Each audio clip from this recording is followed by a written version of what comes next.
What's going on, guys? Today we're gonna be replacing the coolant block-off plate on a Lb7 Duramax, and it's right behind this bracket right here.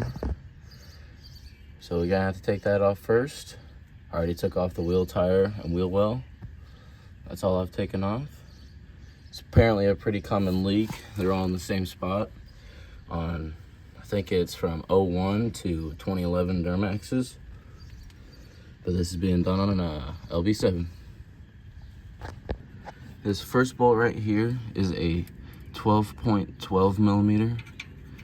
I got it off just using my 3/8 breaker bar. I'm gonna try to get off this one right now. I think I just got it loose, and it'll be right behind it. And then we'll also have to take off this V-band clamp so we can move this pipe a little bit. We should be ready to rock and roll. I got that bolt out, and for some reason, someone decided to put a nice little tack weld right there. So I'll be right back with the grinder. And then you can take this off with a deep well 11. And then I've always been told not to impact this, or at least get it loose with the ratchet, then impact it, because you can break these V-band clamps. So found that there is another one of these bolts for this, and the bracket is also connected to that. I just assumed it was only this one, but it's also the one on the back side of this downpipe, or not downpipe, it's off the header going out to the up pipe.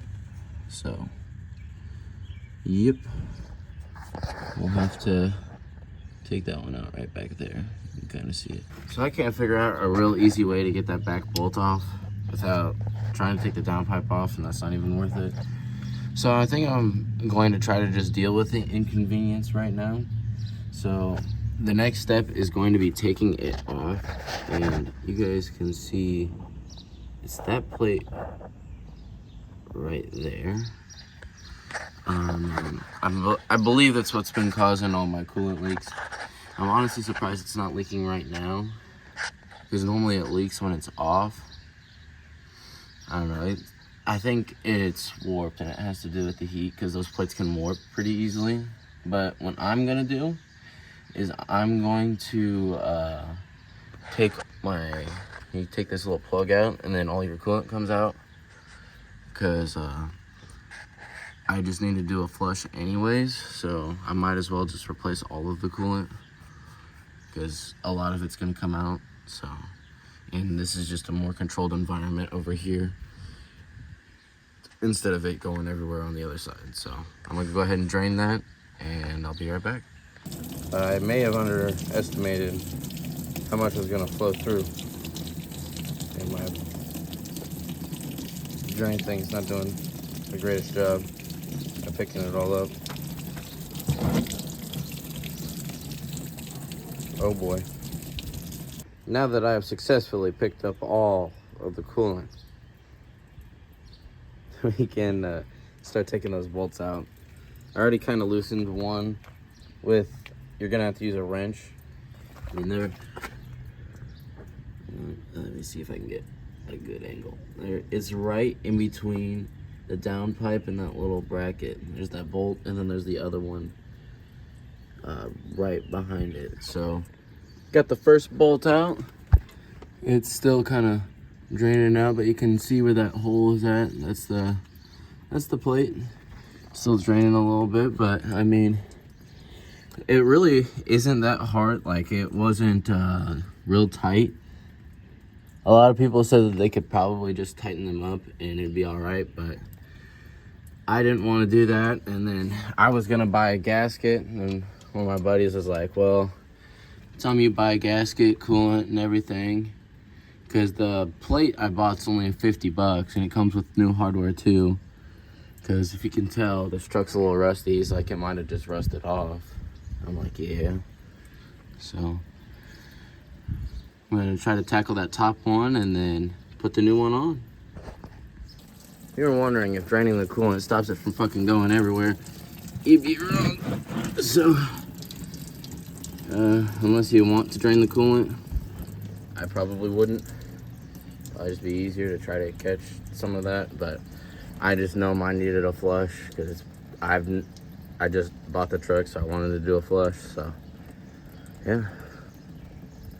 All right, so it has started to rain, but I got it off, and it looks like either the gasket or it was pretty fucking warped, so hopefully that fixes the coolant leak.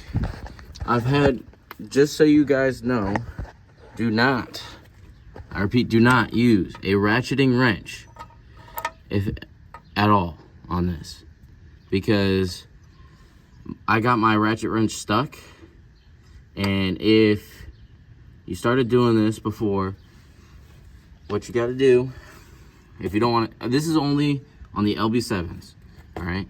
If you have any other Duramax, you can just take your downpipe off and life will be happy, and you'll be, you know, in the fields picking, I don't know, flowers. You have to put the pry bar right here and try to take off the ratcheting wrench, because you got one that doesn't click, or that you can't flick and turn it, you know, to a different way. So then it's constantly backing up and you just absolutely screwed yourself, just like I did. So I pretty much took it completely off and then had it back up and hit the thing, hit the downpipe, and then it kind of just all got loose. I got to pull it out and boom.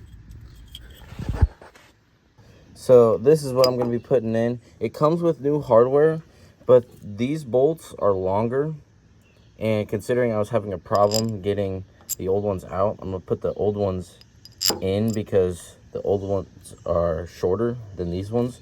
So these might work on the newer Duramaxes, but since mine is an Lb7, there's not much room, and I can't really take that downpipe off without wanting to die.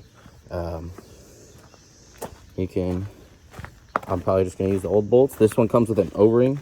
This was only like $45. It's the cheapest one, so hopefully it lasts. But, you know, it's the same size. The reason why you want to switch out the plates is because the OEM ones are prone to warping. And so people have gotten away with just replacing the gaskets. That's what I was going to do. But you might as well spend the extra money, because by the time you put coolant in it and then find out that it was a warped plate, you could have just bought yourself a regular plate. So, and it does have up mark, and this is an O-ring, so these won't go bad. Yeah. All right, so I've got it started on the bottom. The top, my arms can't fit, so my girlfriend's gonna come over and she's gonna start it by hand, because my arms physically cannot fit in there. So, but then after that, I'll show you how to properly bleed your coolant, and you guys should be ready to rock and roll. All right, so now that we got that done, we want to go ahead and go to the top, and we are going to take this out with a 12. All of pretty much everything that you're going to take off today is a 12. So this just comes off, and this is a bleeder screw for the water pump. So when you take this off, we're going to start adding coolant into there, and this will help bleed it out, and so it'll all go through. There's a little washer there, and boom. And then we'll just fill coolant up, let it burble out a little bit, try to fill it up as much as we can. And since I did a coolant flush, I'll be putting in a lot more coolant than you guys will be if you just take it off. And we should be good to go then. With the bleeder screw off, we're gonna fill up this, and I'm using concentrate, so I have to add water, and then got me some distilled water, and so you can get your 50-50 mix. It's just significantly cheaper to buy coolant this way, so I recommend it, but you spend your money however you want. And then we also want to make sure and look to make sure we tightened it enough to where it won't leak. Apparently these bolts can break pretty easily, so I wouldn't tighten them too much. Yeah. Then it will start to overflow, and that's when you put the drain plug back in, so you know you've got at least almost all of the air out of it. And then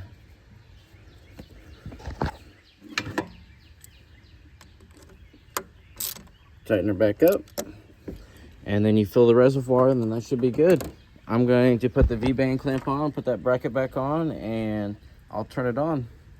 And make sure it doesn't leak. That's just from me spilling, I'm pretty sure. So yeah, make sure nothing's coming out of there and nothing's coming out over here.